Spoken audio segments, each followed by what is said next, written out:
ये बातें छोटी छोटी तो अवश्य है, परंतु आपको यदि इन बातों का ज्ञान नहीं है तो आपको साधना में असफलता का मुंह देखना पड़ सकता है। अतः इन्हें अवश्य याद रखें। 1. जिस आसन पर आप अनुष्ठान, पूजा या साधना करते हैं उसे कभी पैर से नहीं सरकाना चाहिए। कुछ लोगों की आदत होती है कि आसन पर बैठने के पहले खड़े खड़े ही आसन को पैर से सरका कर अपने बैठने के लिए व्यवस्थित करते हैं। ऐसा करने से आसन दोष लगता है और उस आसन पर की जाने वाली साधनाएं सफल नहीं होती है। अतः आसन को केवल हाथों से ही बिछाएं। 2.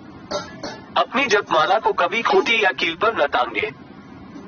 इससे माला की सिद्धि समाप्त हो जाती है। जबकि पश्चात या तो माला को किसी डिब्बी में रखें, गौमुखी में रखें या किसी वस्त्र आदि में भी लपेट कर रखी जा सकती है।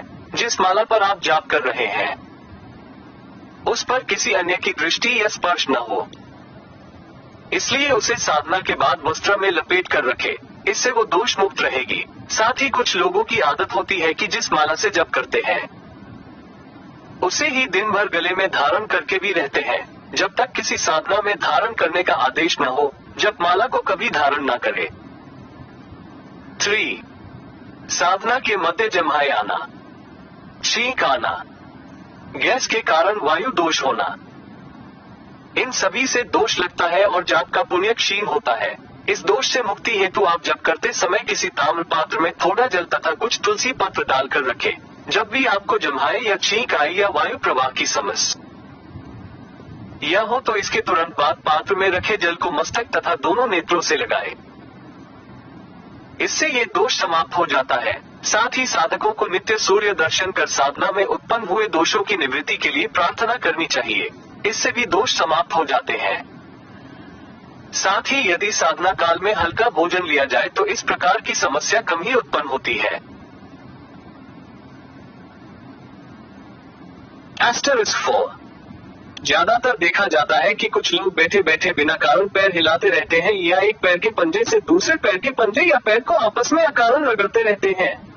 ऐसा करने से साधकों को सदा बचना चाहिए, क्योंकि जप के समय आपकी ऊर्जा मूलाधार से सहस्त्रार की ओर बढ़ती है, परंतु सतत पैर हिलाने या आपस में रगड़ने से वो ऊर्जा मूलाधार पर पुनः गिरने लगती है, क्योंकि आप देह के निचले हिस्से में मर्दन कर रहे हैं और ऊर्जा का सिद्धांत है जहां अधिक ध्यान दिया जाए ऊर्जा वहां जाकर स्थिर हो जाती है। इसलिए ही तो कहा जाता है कि जब करते समय आज्ञा चक्र या मणिपुर चक्र पर ध्यान लगाना चाहिए। अतः अपने इस दोष को सुधारें। 5. साधना काल में अकारण क्रोध करने से बचे। साथ ही यथासंभव मौन धारण करे और क्रोध में अधिक जोर जोर से चिल्लाने से बचे। इससे संचित ऊर्जा का नाश होता है और सफलता शंका के घेरे में आ जाती है। 6.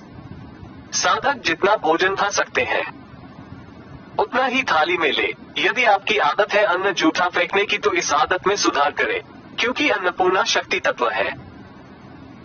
अन्न जूठा फेंकने वालों से शक्ति तत्व सदा रुष्ट रहता है और शक्ति तत्व की जिसके जीवन में कमी हो जाए वो साधना में सफल हो ही नहीं सकता है, क्योंकि शक्ति ही सफलता का आधार है। 7.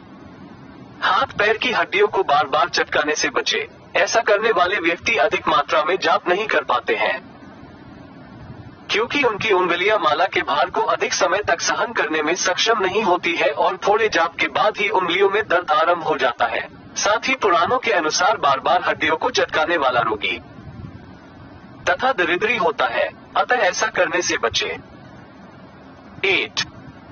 मल त्याग करते समय बोलने से बचे। आज के समय में लोग मल त्याग करते समय भी बोलते हैं, गाने गुनगुनाते हैं, गुटखा खाते हैं या मोबाइल से बातें करते हैं। यदि आपकी आदत ऐसी है तो ये सब करने से बचे, क्योंकि ऐसा करने से जिह्वा संस्कार समाप्त हो जाता है और ऐसी जिह्वा से जपे गए मंत्र कभी सफल नहीं होते हैं।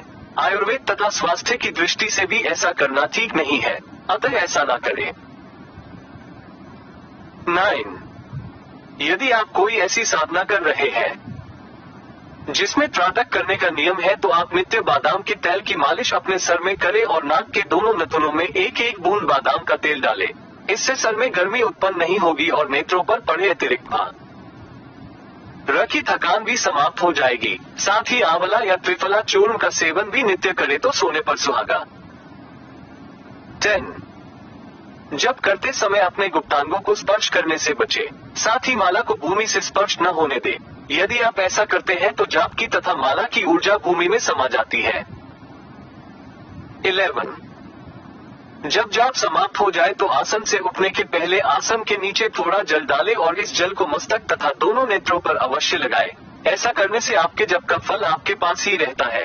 यदि आप ऐसा किए बिना उठ जाते हैं तो आपके जप का सारा पुण्य इंद्र ले जाते हैं। ये नियम केवल इसलिए ही है कि हम आसन का सम्मान करना सीखें।